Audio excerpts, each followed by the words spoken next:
Let's talk.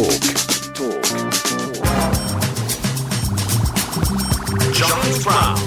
The Roma, a travelling history. It's a profoundly personal portrait of a people and their ongoing journey, shedding new light on the history of the Roma and what it means to be a Romani in Europe today. I am delighted to say, and I've been looking forward to doing this interview all week, that I'm joined live on the line by Madeline Potter, author of The Roma. Madeline, good morning to you. Good morning. Hi. Thank you for having me. Pleasure's all mine. Whereabouts are you, by the way? I'm in Edinburgh at the moment. Blimey. Okay, fair enough. Up in Scotland. Now, for those, let's cut to the quick and get on with it, because the Roma. I mean, I was lucky enough a couple of years ago to interview a member of the Roma, and he opened my eyes, if you like, to the community, and also he told me that I'm one of the gorgeous, which I thought was, well, you know, I was looking particularly handsome that morning. But just explain why those who aren't members of the Roma are referred to as the gorgeous. Yeah, so the gorgeous is a term that the English-speaking Romanis tend to use. Yeah. We tend to call them gajos, or gaje. Yeah. But as you can hear phonetically, it's quite similar. It's the same word that's just slightly pronounced slightly differently. It's just a word used to refer to people who aren't Romani. Yeah. So it can refer to people who just are not Romani at all, but it can also refer to Romani people, interestingly, who have been, say, banished by the community or who've done something that then makes them no longer Romani. So it means you're an outsider to the Romani community itself. Now, I as you know, I'm based in Spain, and we have. Obviously, there are a large, we would call them gitanos over this part of the world. Granada, Cordoba, Sevilla. It's very much, it's, you know, Cadiz and people like Camarón de la Isla, who is gitano, Padre Lucia, the great musicians, the great singer. I mean, the influence of gitanos, but there's a really interesting level between those who consider themselves as Spaniards, i.e., you know, of that Christian stock, and let's not even get going on about the Al-Andalus, but also and the relation between them and how they are held up culturally, but then looked down from a social perspective. But also, the journey of the Romani from if you like, northwest India, that sort of. I mean, just explain. I've put so much into that. Sorry, Madeline, but just explain sort of the journey and the origins, if you like. Yeah, so the Roma originated in India, in northern India, what is today roughly Rajasthan, Pakistan region.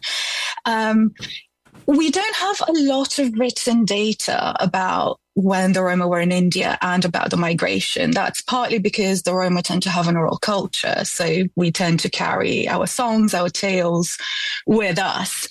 But we do know, because of linguistic studies, that the Romani language is an Indian language, right? It's related to Hindi. Yeah. So that has traced us back to northern India.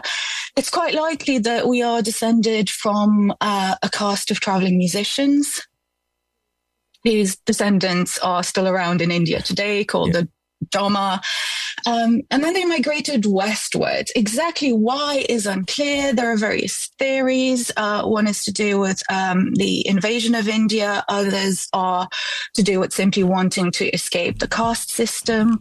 But we know that they started migrating westward, eventually got to Eastern Europe around the 13th century, and then kept moving westward. So when we get to Western Europe, it's roughly early modern period.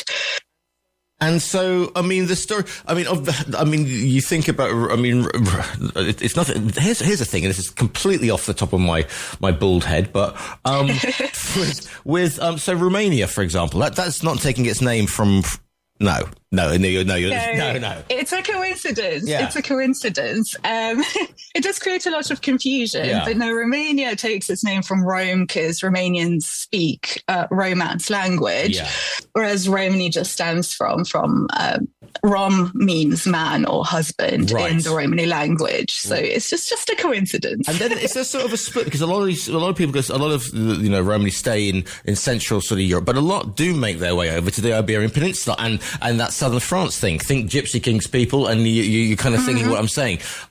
So I mean, why is it a culture that basically keeps moving and until it sort of hits the basically as far as they can kind of go. It does, yeah, exactly, because the Roma were traditionally a nomadic community. So even today, there are different tribes, there are different subgroups, so each of them would have their own sort of traveling route. So some of them keep traveling, obviously in each country where they stop. There are various measures. In Romania, they were enslaved quite soon after arriving. As they moved westwards, there were various measures that were meant to just banish them from the country, to push them out. So some of the migration happens in response to trying to evade persecution, and some of it happens just due to upholding the nomadic lifestyle, moving on. The routes sometimes tend to take communities to different places during the summer and during the winter. There are all these various migration routes depending on the tribe, depending on the family. But yeah, the ones who get to south of France then get to the Iberian Peninsula. And there is this really big community of Gitanos in Andalusia, just in the south of Spain more broadly. But also around Spain, Barcelona, I mean, Carmen Amaya, the famous flamenco dancer, was from Barcelona. Yeah. I just find it funny. A very good friend of mine who's Gujarat, she came over and she stayed for a couple of days in Triana, which is Sevilla. And she said to me, I couldn't believe it. Everybody was speaking to me in Spanish. Yes, yeah, exactly. And I write about Triana and about me going to try and find some grassroots flamenco there. Oh, right. It's absolutely wonderful. And without spoiling it, I do find it. So. Strangely enough.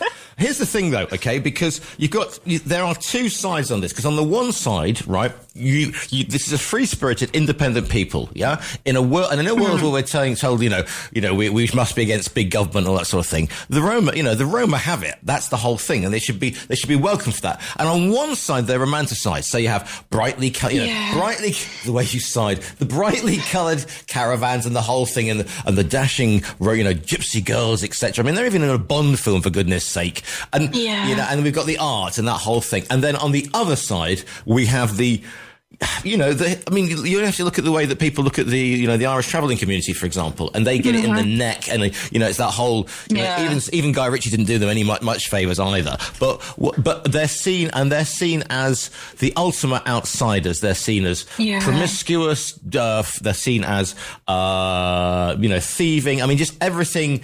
And there is an incredibly dark side before we even go into what happened. From 1930s, Central Europe onwards, and what happened to the Roma there. Of course, yeah. No, absolutely. There is a very interesting mix of romanticization, of fetishization, of absorbing and looking at the beauty of Romani culture, but they're not really understanding it. So it's caught between this sense of rendering them outsiders, but also being fascinated. I mean, I write in my book about, for example, the famous French poet Charles Baudelaire, essentially just staring at a group of traveling Romani people, especially at the women, of course, and romanticizing their vision at a time that's right before, as you say, things go very, very wrong in the 20th century. I think there is a fascination with the idea of nomadism. I think there is a fascination with the idea of not being pinned down by society's rules. I think there is a fascination with the aesthetic, and it's true that Romani culture is a culture that very much values expressions of aesthetics, opulent expression. We're a very colorful culture. For example, red is considered a lucky color, and for a long time, brides used to wear red rather than the traditional wedding dress because it's lucky. But on the other hand, it's misguided to say that we live outside of society's norms, because actually traditional Romani culture has very, very strict rules about pretty much everything that you do. You know, it's a kind of pure and impure distinction that governs every aspect of Romani life. So yeah, and this is the thing, because in the world, especially maybe what's happening here as well, but especially in Northern Europe, where the family is sort of split up as a region, and you don't see your aunts and uncles. Family don't live in the same place. Whereas in Roma culture, absolutely, family is as it is with Gitano culture. Same thing. It's first and foremost. 100%. It's such an important aspect of Romani life. Just family, because obviously, to a certain extent, modern life has tended to separate people, I think. But you are absolutely right. I think when you are traditionally a nomadic community, your home is not a house in brick and mortar, but it's the community, the people, the family. That's who you're surrounded by. That's where you get meaning from, and that's where you get solace from. So family is absolutely crucial to Romani communities. And how does tend to be quite close knit? But things will say, presumably Romani education, for example. There is a certain amount of travelling, but presumably education up to an age must be. Is it problematic, or do Romani now sort of base themselves relatively around one area so that kids can go to school, etc.? It depends. Today, the vast majority of Romani people are settled. In Romania, where I grew up, even the memory of nomadism, as I say in my book, has pretty much eroded. So the fact that they were traditionally nomadic doesn't pose a particular problem to education, but there are other problems that might come in, which is to do with exclusion from mainstream education, with systemic racism, with gender norms as well within traditional communities. But that problem has sometimes arisen. For example, in Sweden, it was a big problem because for a long time, the Roma were excluded from mainstream education.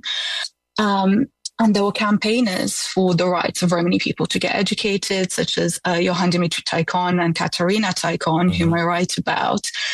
And the state, the National Board of Education, kept saying, right, but the communities move around, so how do we tackle that problem? So there were loads of proposals.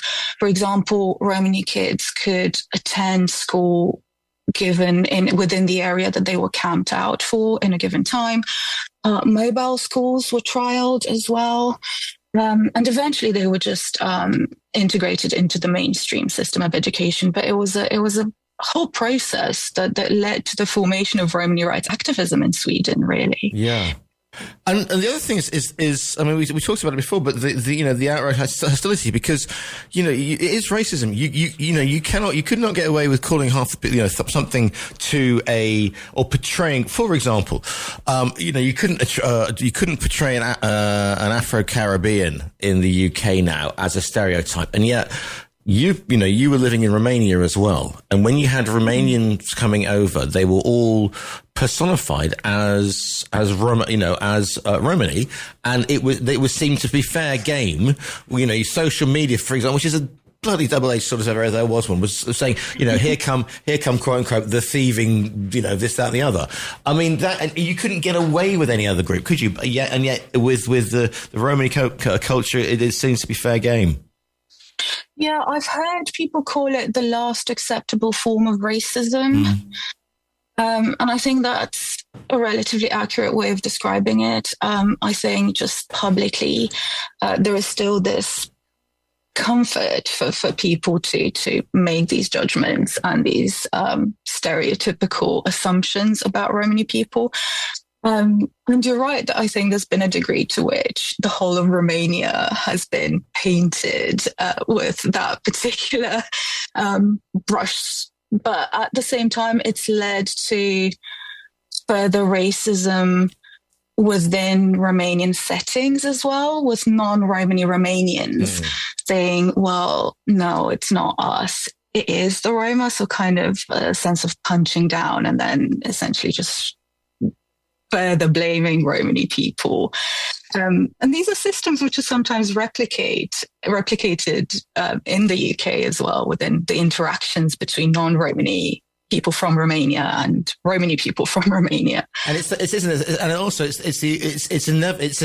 circle you need to break, because people say, oh, well, they're not very friendly to us. Well, you wouldn't be. And a family is important, and you need to be a certain person to be able to get into that family. You don't just rock up to a Romani, where the Romani go, hi, you have to gain the trust. And so therefore, but the other thing is, in fact, because you can't you can't get a job in normal circumstances. Not that you want a job in normal circumstances. And there's a great quote from, I think it's probably the 18th and 19th century, about Romani, gitanos in Granada, and this is the time when Carmen is setting the world alight opera-wise, and another romanticized vision, Yes, I write about Carmen in my book, right. Yes. and this got, and the people, and she says the fact that, they're looked down on, except that when the upwardly mobile inhabitants of Granada have parties, they get gitanos into play from Sacramonte, and they get them into play, and they are welcome in their houses then, but as soon as it's finished, they're kicked back, back out on the streets, although, the women can stay a bit longer. It's just that, exactly. Yeah, absolutely. Taking us back to that sense of fetishization and stuff, exclusion at the same time. Yeah, exclusion meaning a lot of things. When it comes to writing this book, though, it's a celebration. It's a celebration of culture, but there's some there are some horrendously dark bits in this. We are now, this is the liberation of the camps 80 years ago, and the Romani culture was all very nearly snuffed out.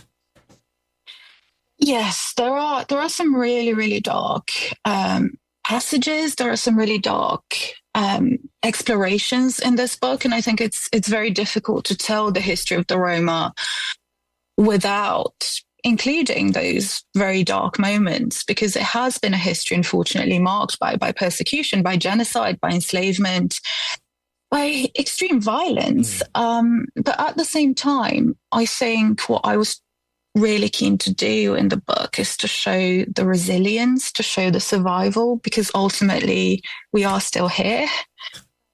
And ultimately we've come through these very dark moments still as a community. I think it was a question of me showing the survival, not just in terms of people surviving, but in terms of the culture surviving as well.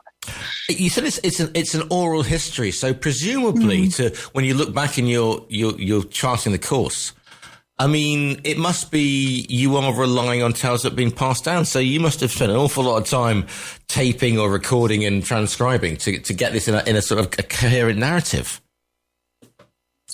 Yes, absolutely. So, Romani culture is very much an oral culture. Yeah. I tap into tales that I have heard growing up, stories that have been told to me by my family, by my community, tales that me and other Romani children heard and were fascinated by and that stuck with us.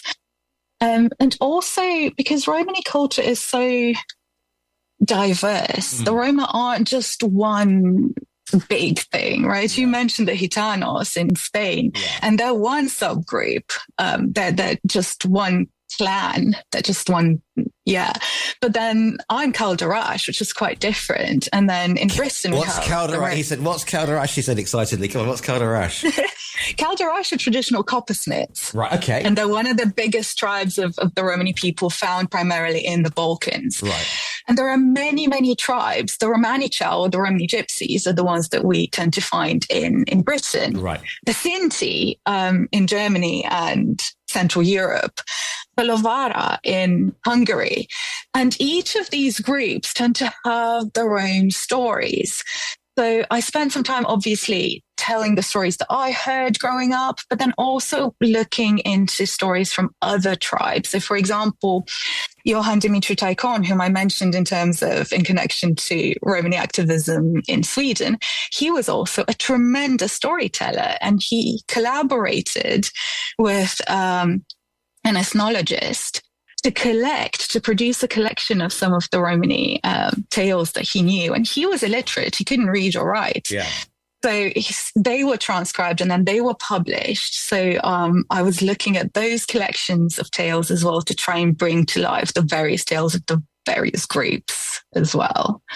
Isn't it interesting though, because we go sort of, everybody gets glued to these natural histories about, tribes in Africa or tribes in wherever around the world in the Amazon. And yet here is a nomadic tribe that is in Central Europe that has a variety of, has an incredible cultural history and is on our doorstep. And yet we look down on them.